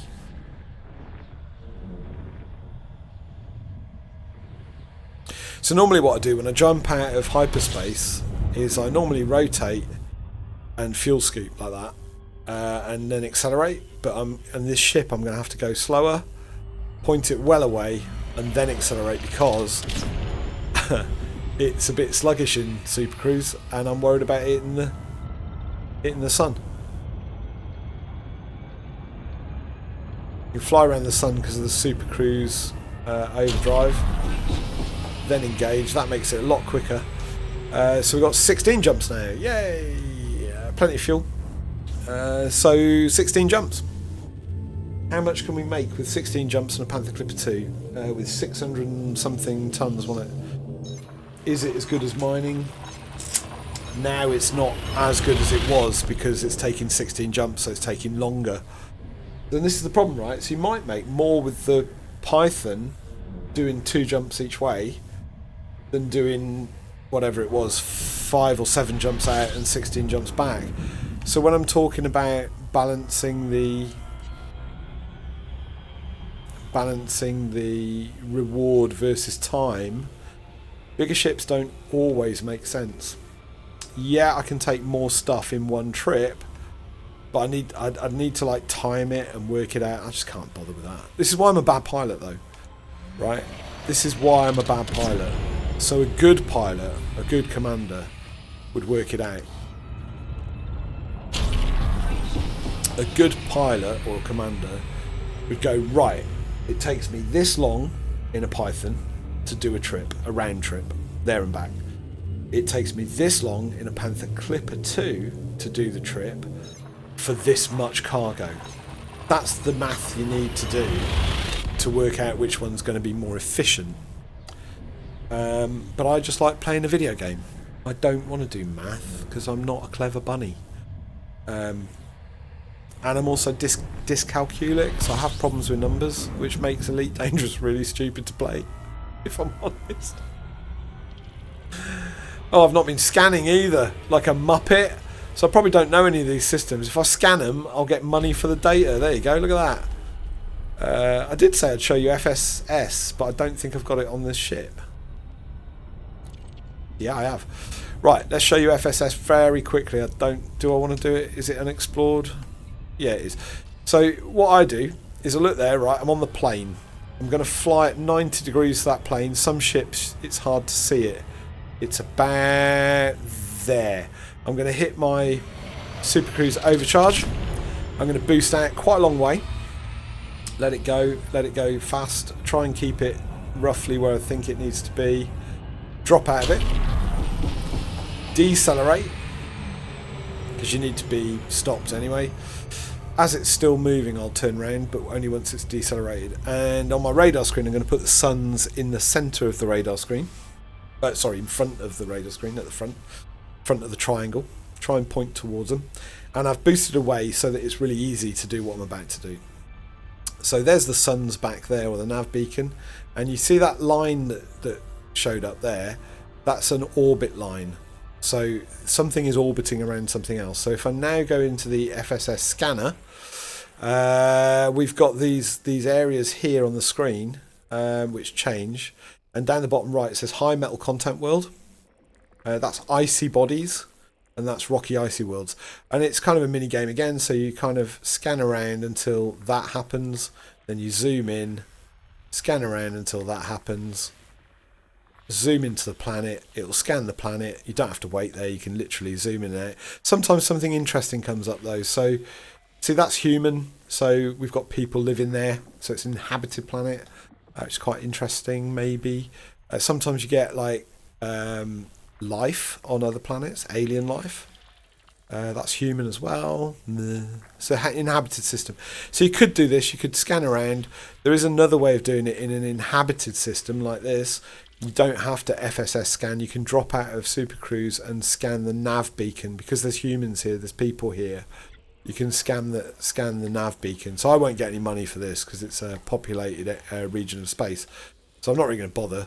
But there you go, you get the idea, and you just do that. These over here, these are different signals. These are comms.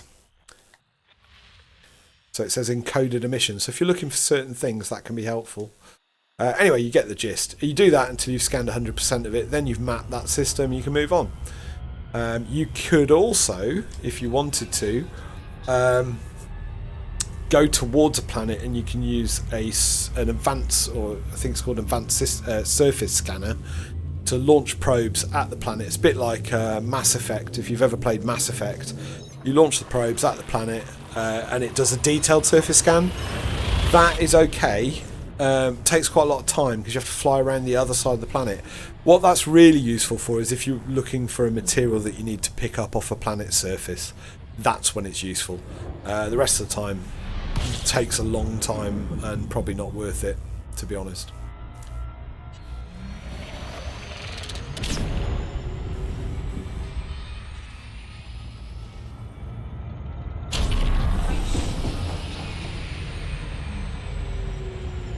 What is always worth it is pinging. So that's me pinging. Have a look at the map if you can by Super Cruise charge. See if anything's unexplored and stuff like that. Pinging's always useful because you get some money for that and it doesn't take long.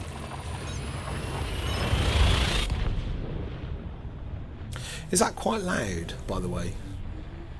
the ship. I can turn it down a bit.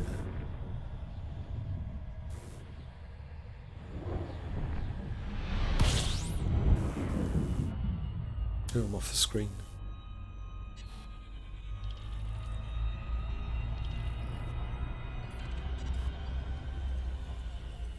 But this is inhabited space, so it's not really worth spending a lot of time doing the full system, full spectrum scans in inhabited space, because it's already been discovered.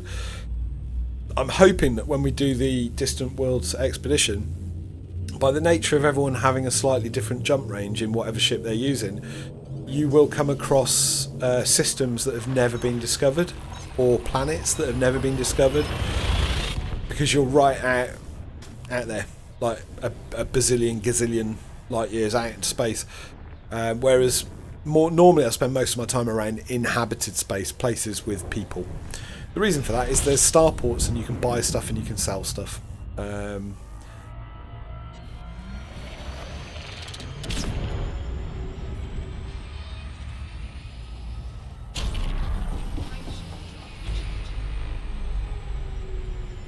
But these will all be known systems that I'm scanning, so not worth it. How many jumps?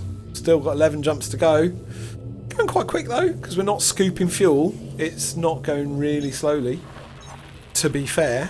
And if I was carrying 1,000 tons, it would probably be worth it. So what I really need to do is see if I can engineer another Mark II 7E or D, whatever it was, cargo rack. Because that would put me up to almost 1,000 tons, I think. Would it? About that. That was slow. That was a lack of piloting skill. Right there.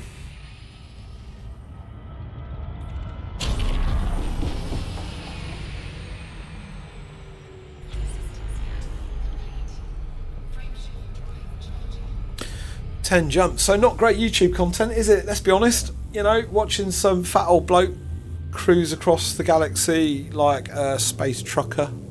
And I suppose this is my problem with... I guess this is my issue with hauling. It's just jumps. That's all it is. And more jumps than it would take you in any other ship. Annoyingly. I get that you've got a load of weight in the ship, like narratively, lore-wise, makes absolute sense. But in terms of my life and my time available to play the game, no, just no, no.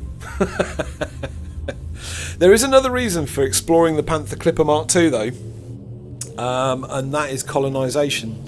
I don't really understand how colonisation works. I have watched a couple of YouTube videos on it just to try and understand it.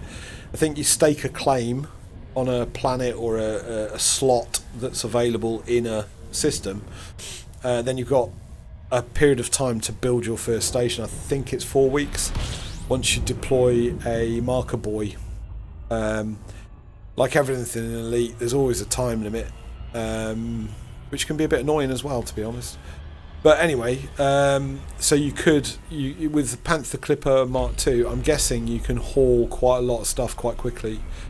Of course, the good players out there have got fleet carriers. I've not talked about fleet carriers because I don't understand them and I haven't got one.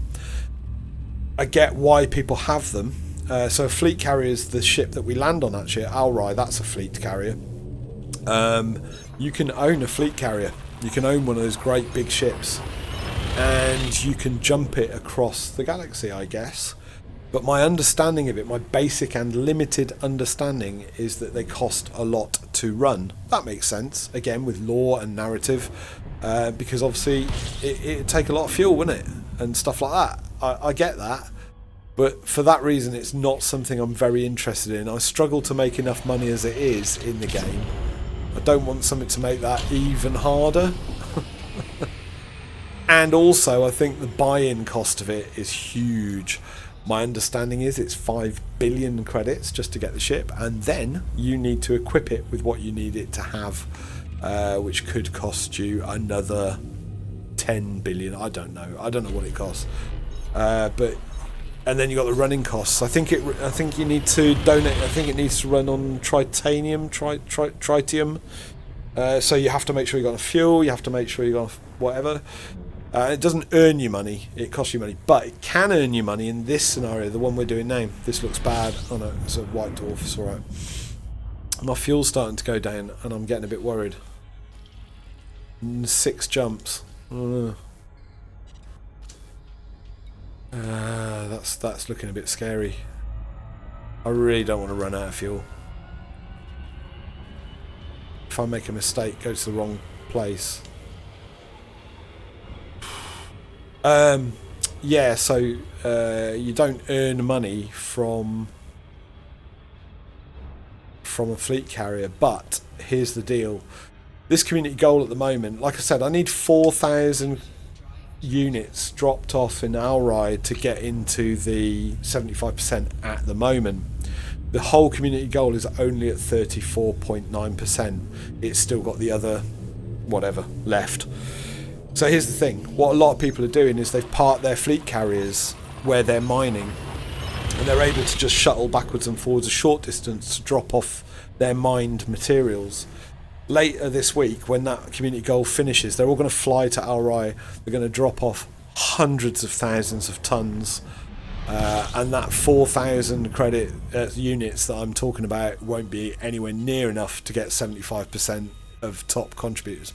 It just won't, because they are going to just dump units into the thing, which is great because it means the community goal will be reached, which is the ultimate aim. And everyone wins in that case. Everyone gets a reward, even if you only donated 1 unit of a commodity. But what's going to happen to me is I will have donated more than 1 unit, but I won't get any more reward, I don't think. I don't really understand how it works, but it says to get the next reward you need to be in the top 75%. So that's going to take more than 4,000 units donated, which is why I'm having a go with the Panther Clipper MkII, because I think it's the only chance I've got of getting into that 75%. If I can get it up to hauling 1,000 tons, I could just do those 1,000-ton runs until I have delivered enough stuff to get in the 75%, possibly. So that's my theory, and that's why I'm testing this out, even though last video I said how much I dislike the Panther Clipper MkII. Flies alright though, for a big boy, girl, whatever. She flies okay. I should call her a she. Ships are she's, aren't they? It flies alright. It's a bit sluggish on the turn when you come out of hyperspace. I think if I didn't have a Super Cruise Assist type computer module, it might be bad, because I think I'd fly into the sun because it's that sluggish.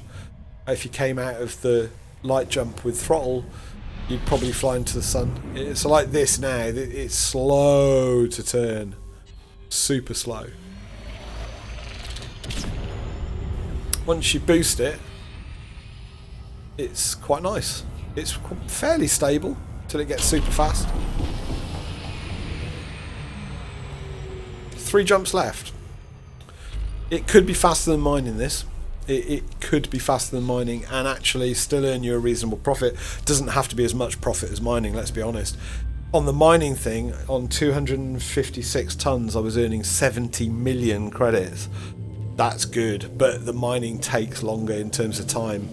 That's bad. So, and also this is assured. Like, I know what I'm going to make on each trip. With mining, you might spend ages mining and not find anything. The other worry I have with mining is where I've been going, which has been good, won't be good now, because like we said in the last video, because people are mining there, it means that the resources will become mined out. They won't exist for another 6 days, and after 6 days we've already finished the community thing. And not only that, I wanted to have a bit of spare time really, to get my crap together and get on the fleet carrier for the Distant Worlds expedition, so I didn't miss it. I've also need a bit of time to transfer the ships I want to take to the fleet carrier, and that takes time. So when you transfer the ship, you have to pay money. when you pay money, it then takes an amount of in-game time to move a ship from point A to point B. Now, most of my ships are quite a long way away from the jump-off point. I checked to see how long it would take one of my ships to move there. That's why I flew over there. And it was going to take almost 4 hours, I think. 3 hours and something. Because of that, I need to be at that jump-off point the day before the mission launches, at least, to give it enough time to move my stored modules and my ships to the jump-off fleet carrier. Once they're on the fleet carrier, then you've got access to them during the Distant Worlds expedition. So if I need to change out a module, change a ship, because I need a different ship, it'll be there ready. You can register up to 6 ships. I've registered 4. I've registered the Caspian, which I haven't even flown yet. I've registered the Python because I love it.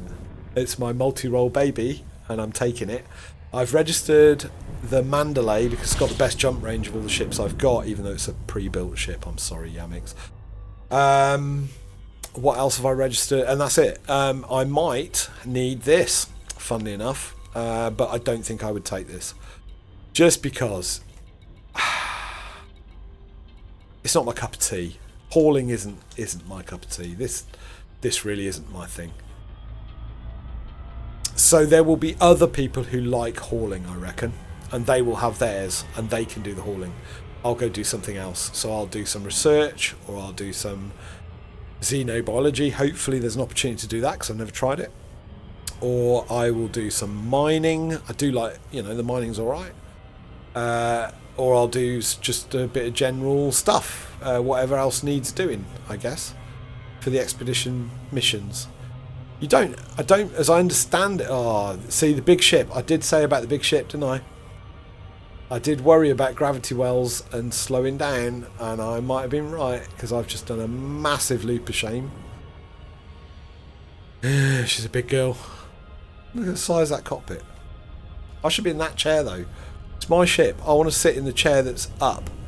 That up there. I don't want to sit in this chair down here. What's that about? I want the high chair. I made this mistake once before. I flew towards the sun to land on Surveyor's Reach. Couldn't see a thing. So don't do that. Fly the other way. You can see the glare from that sun means you can't see a landing pad at all. So fly the other way. It was really hard.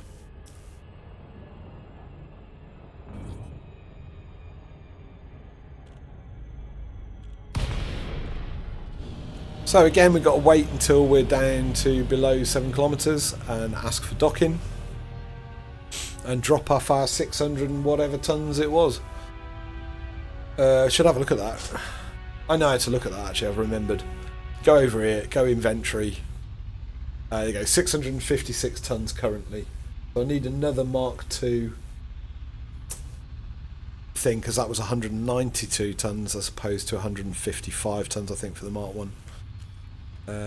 Request docking. Why is my controller...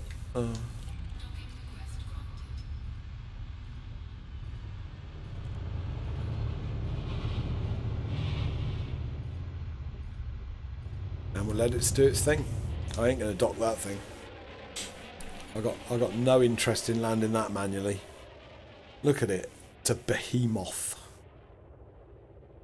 I suppose scale's kind of difficult to judge the scale of it actually. I'm pretty sure it's a big old thing though. Landing gear deployed. It might make more sense when we see it on the landing pad because there's other shit. Although they're all Panther Clipper MkIIs. Oh, there's a Fed dropship. So that ship that just landing there, or taking off, or whatever it's doing, is that a dropship? I think that was a dropship. They're a medium ship, so that gives you an idea, I guess. That's a large landing pad, and it pretty much fills it, right? Docking successful. So it is a big old thing. It cost me 5,707 things to fill up. what do we get? This will be the end of this tonight. I'm a tired boy. Or maybe not. I might just jump back and get the other cargo rack. Now I've realised why I can't get the thing up. 656 tons. We're going to get 21,735,000. 24. Yeah, profit. So, nah. Is it better than mining? What is better than mining is it'll have got me closer to the 75% of the community goal. And I shouldn't forget that. Credit now, after buying the ship and everything else, is down to 280 million. That was 20 million. When I sell the ship, though, at the end, it'll be fine. As long as I don't crash it, it's going to mess it up. What did I want to do? I wanted to... There was something I wanted to do. I can't remember what it was. Oh, the last thing I was going to do was jump back. Oh, that was it. Look at the community goal. So what is happening with this, which wasn't happening with mining, is I have now made bigger contribution for less time. So my contribution there says 2,489 units collected, and that's made a bigger contribution. So in terms of getting into that 75% or tier 3, this ship and this method is going to be faster than the other way I was doing it. Also, if I was clever, I could find a closer system, possibly, that's got the units to buy and then sell, which wouldn't be as many jumps. The problem with that is if I look now and then get up in the morning and look, it'll have changed because they'll have sold out. It might even be by tomorrow that the system I'm going to doesn't have any of those units left because the whole of the players in the community goal mission are doing it. I will quickly, it's going to be a bit weird when I show you this, sorry, but I will quickly just show you where the community goal's up to on Inara. So on Inara we can look. The only trouble is when I do it, I'm going to open another tab. There we go. I think you can see Inara now on my screen. So we're up to 40%, right? And the contributions are 182,124,722 units. So by the time that's at 100%, then that oh look, it's 10%. So it's asking me to hit 10% of whatever that is. So at 40%, 182 million. So where was it? So if I had a good number to work with, 25%, give or take, call it 125 million at 25%. So 125 million times 4. Math, can't do math. 400, 2, 4, 2, 4, 6, 8, 480, 490. So 490 million, I reckon, is the target goal, right? So 10% 490 million is 49,000 tons, units. So I would need to contribute 49,000 tons just to be in the top 75%. That is not achievable for me. I'll go out of my mind. So I don't know. I might do a bit more in the Panther Clipper just to give it a try. What I am going to do to finish up is I am going to fly back to where I can get that other cargo rack. I could make this quicker for myself probably by dumping one of the cargo racks that I don't want.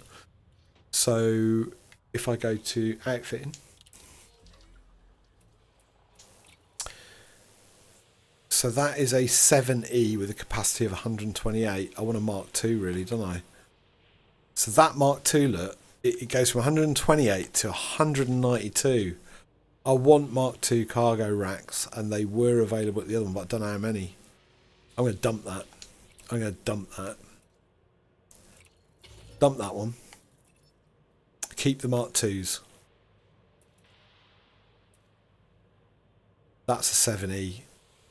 Ah, so they have to be in dedicated. You can only put them in dedicated Mark II slots, maybe. So if I dump that one,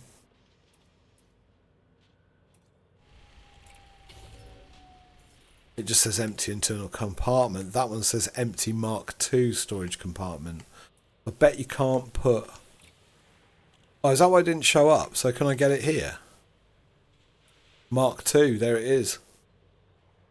Oh, 80 is... Oh my god, look at that, 384. I can't fit that in. Right, didn't realise. There's a difference in the actual bay. Ah, so that's a class 8, and I'm putting a class 7 in it. You muppet. Ah. I do this stuff all the time. That's a class 7, that stays as it is. That's a class 8. So in a class 8, if we go with the Mark II, we get 384 in that slot. That's how you get your... That's how you get your tonnage up. That puts me at 784 tons. Can't put a Mark 8 in there though. Only put a Mark II, and you can't put a class 8. But we could get another 128.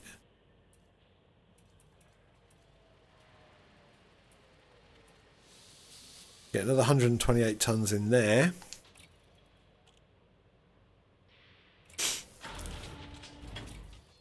That gets me almost to 1,000 tons. Why can't I get to 1,000 tons? What are people doing to get to 1,000 tons? What am I missing here? I think people get over 1,000 tons. Do they strip out the shield generator? That 5E is only 32. And they're a class 6. Surely they should be 64. Yeah, 64. Duh.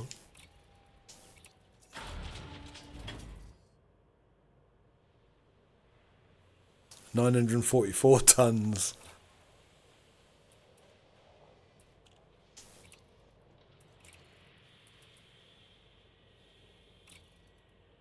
That puts me over 1,000 tons. That's how you do it. I could have done that on the first run, couldn't I? Is there a 64-ton version of that? In a 5E? No.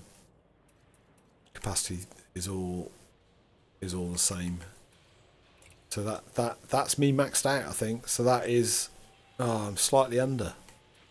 That's really annoying. I want to be at 1,000 tons. I'm at 976. What have I done wrong there? Class 4, class 5. Can I not get 64 tons in class 5?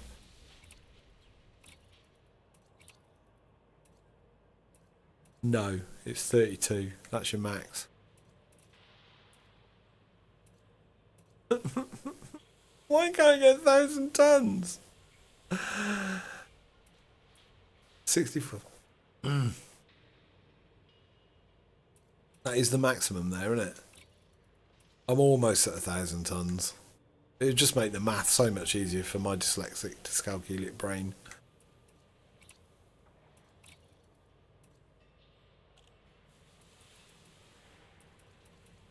No. Can't get to 1,000 tons at the moment. I'm guessing if I took the shield generator out, I could.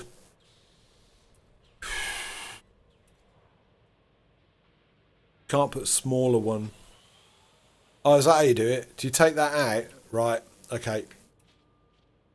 Do I need to keep that 7E shield generator? No. Right, got it. Internal empty compartment there. Put a bigger cargo rack in there because it's an 8. It's a class 8 rack. Don't think they've got any class 8 stuff. They've got 100. I can use that one. So I can put that one in. Then what you do, so that puts me at just over 1,000 tons. Then what you do is put a shield generator in a smaller bay. That's how you do it. So now I will still be under 1,000 tons, but less under 1,000 tons. If you still want to run a shield generator, I think you could do that. What happens if I put a shield generator in there? Does nothing fit? Not a smaller one? No. So I can go over 1,000 tons if I don't run a shield generator.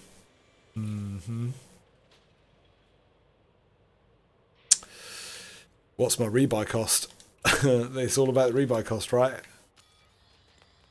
16 million. I've got enough money, so I'm not, never fly without rebuy. But I will lose 16 million. Do I risk it? Yeah, we risk it for a biscuit. So I'm going to do another run on my own. I'm going to let you guys go.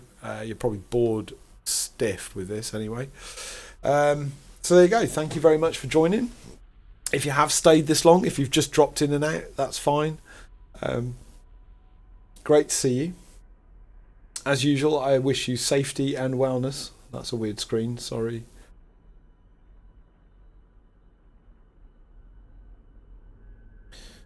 I wish you safety and wellness, and peace wherever you are. Thanks for dropping in. Take care. Bye.